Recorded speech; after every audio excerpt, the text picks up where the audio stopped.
Avec 15 000 francs, j'ai démarré mon business. Pas dans n'importe quel domaine, mais dans l'agroalimentaire pour répondre à un vrai problème. Les pertes post-récolte au Sénégal. Je m'appelle Mme Diarra Diouf, je suis une entrepreneur dans le domaine de l'agroalimentaire depuis bientôt 2 ans. Mais avant de vous raconter ce parcours, revenons un peu en arrière, à l'époque où j'étais encore une étudiante.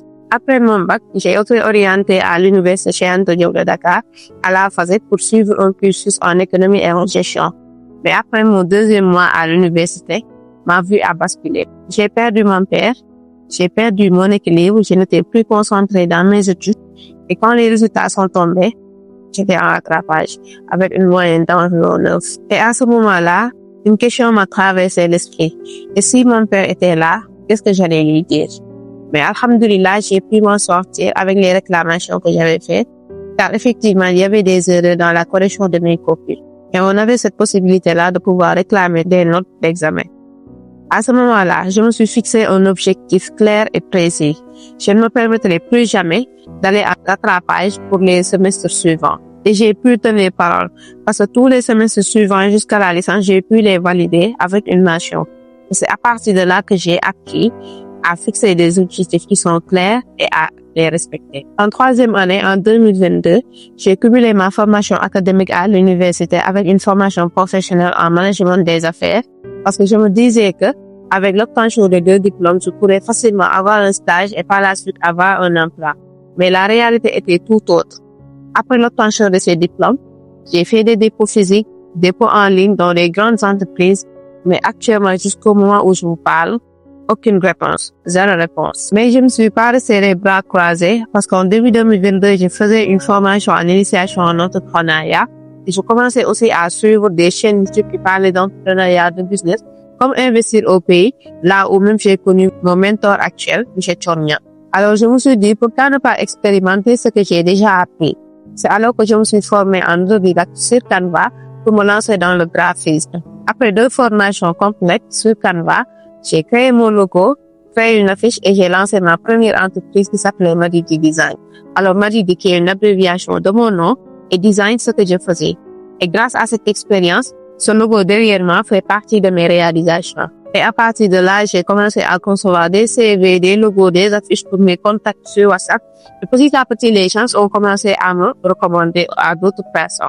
Ce business m'a permis de m'occuper lors des vacances et générer de l'argent pour mes besoins. Et pourtant, je l'avais démarré avec 0 francs, juste avec mon téléphone et une connexion Internet à la maison. Et 2 jours après le lancement de Madidi Design, j'ai participé à une formation sur l'entrepreneuriat, le marketing digital, la gestion financière, le business model Canva, organisée par une organisation qu'on appelle Vivon Project, fondée par M. Chornia. Et à partir de cela, j'ai eu un gros déclic. Et je ne me suis pas arrêtée là. J'ai intégré l'organisation et 2 mois après, j'ai obtenu une bourse pour aller faire une formation en agriculture et leadership au niveau de Jobzone Farm, toujours fondée par M. Chornia.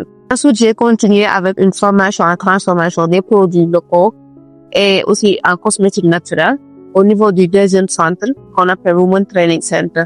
Et c'est à partir de là que j'ai trouvé ma voie, parce qu'il faut savoir que la cosmétique naturelle est ma passion de base. J'ai compris alors ce que j'ai voulu faire. C'était transformer nos produits locaux en produits alimentaires et cosmétiques naturels. Parce que pendant là, en l'université, souvent je passais par le marché syndicat, très connu ici au Sénégal, où l'on commercialise la plupart de nos fruits locaux, et je voyais nos richesses locales qui pourrissaient par manque de conservation. C'est ainsi que Naturals Agro est né. Avec 15 000 francs, argent pris de ma bourse d'étudiante, j'ai commencé à produire des salades de fruits en juin 2023 que j'ai commercialisé lorsque j'allais à mes formations en transformation. Et quelques semaines plus tard, j'ai diversifié mes produits avec des confitures de mangue, de buis qu'on appelle le baobab et de made qu'on appelle le sabah sénégalensis. Grâce aux formations et aux rencontres des femmes de l'organisation Vivon Project dans différentes régions, j'ai pu apprendre à transformer des chips de coco avec différents saveurs et d'autres produits transformés. Et c'est ainsi qu'est parti Naturals Agro. Quelques mois plus tard, j'ai constitué une équipe et nous avons encore diversifié les produits avec les jus locaux, les chips de coco avec différentes saveurs et aussi des thés naturels que nous commercialisons au niveau des plages et aussi au niveau des marchés. Mais malheureusement, après 3 mois de travail, nous nous sommes séparés par manque d'alignement de vision. Et après cela, j'ai marqué une pause parce que c'était un coup très dur. Je n'arrivais pas à le supporter et j'ai frôlé la dépression pendant 5 mois. Mais vu que j'avais déjà le mindset d'un entrepreneur, je me suis ressaisie et j'ai redémarré mon activité, cette fois-ci avec un capital de 21 000, malgré les hauts, les bas et les doutes. Jusqu'à aujourd'hui où je peux dire que j'ai bâti un vrai business qui contribue au développement de mon pays, à la création d'emplois, mais aussi nous partageons nos connaissances avec d'autres futurs entrepreneurs à travers nos formations que nous organisons. Et aujourd'hui, alhamdulillah, je termine l'année avec un diplôme de technicienne supérieure en industrie agroalimentaire. Je veux terminer cette vidéo en vous disant une seule chose. Si vous voulez réaliser vos rêves, vous n'avez pas besoin de trop moyens. Commencez avec les moyens du bord et faites confiance au processus. Si tu as aimé cette vidéo, abonne-toi et partage la vidéo parce qu'ici nous allons parler d'entrepreneuriat, d'agroalimentaire, comment démarrer et comment éviter certaines erreurs. Je vous dis à très bientôt.